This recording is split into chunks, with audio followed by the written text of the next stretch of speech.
Welcome to Nasdaq Trade Talks. I'm Jill Malandrino, global markets reporter at Nasdaq. With consumers spending 5.1 hours per day on mobile, where do you think they're spending that time? Data.ai, formerly App Annie CEO Ted Krantz, joins me to discuss the state of mobile and ad spend. Ted, it's great to have you with us. Welcome to Trade Talks. Jill, it's my pleasure to be here with you today. All right, and thank you. And before we start with the report, let's start with the environment. What does it look like post-pandemic, which is truly uncharted territory? Yeah, you definitely see the rebound post-pandemic, most notably with gaming, right? We see that, consumer spend is compromised by about 5% in 2022. We think that will recover, but certainly there was a false high, and you're seeing a little bit of that rebound, most notably in that sector. Now, you're also seeing post-pandemic a kick up in travel and lifestyle that will continue into 2023 as well. How will macroeconomic headwinds impact spend?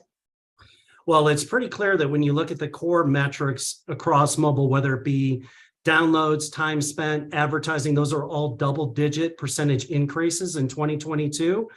But make no mistake about it, you'll start to see some slowdown because of the global economy. It's really riding the brake a little bit here on some of these, increases that we've seen over the years on mobile. And in the report, it says 5.1 hours per day is consumed on mobile. Where are consumers going for content, and how is that impacting the incumbents? Yeah, it's pretty crazy. I've seen it since I've been at the company from 4 to 5 hours. I don't know how much more upward trajectory there is.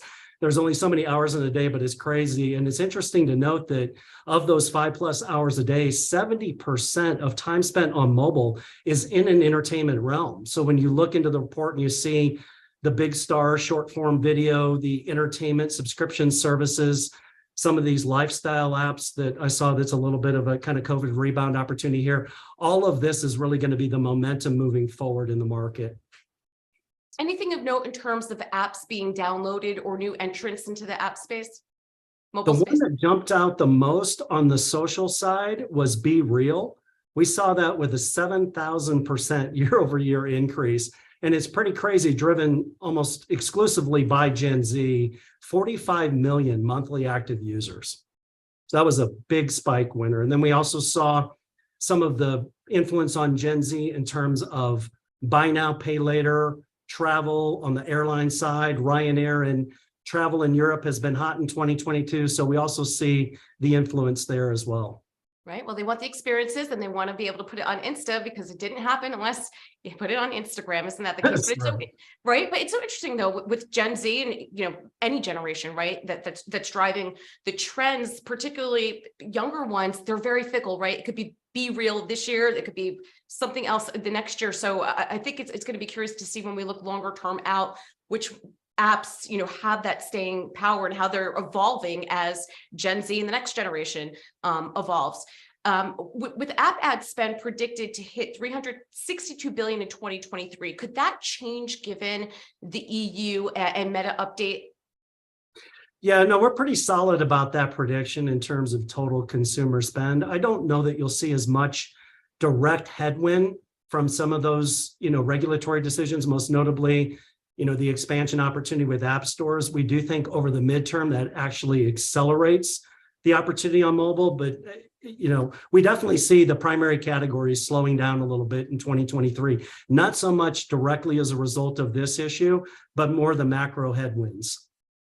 Right. So which trends should inform, about your strategies going forward?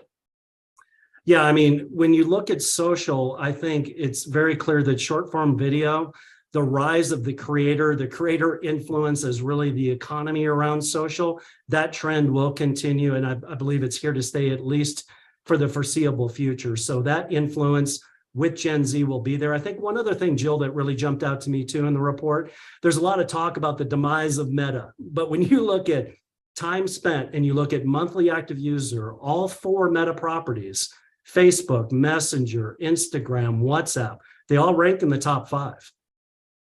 And so to wrap up here, tell me about data AI. Where do you fit in the ecosystem? So what we do is we are the measurement component for mobile performance. Think of us essentially as the Nielsen or the S&P 500 for mobile. And what we do is give you an opportunity to look at downloads, revenue, monthly active users, these core performance metrics, as well as be able to score and benchmark yourself against competitors.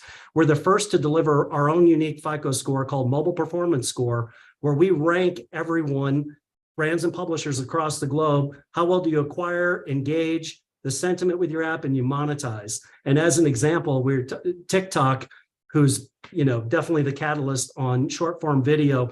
They rank a 99 out of a perfect 100 on our mobile performance score. So look at our mobile performance score when you get a chance. We create a lot of news feeds, even if you're not a customer, on LinkedIn to try to give some element of performance in some of these categories.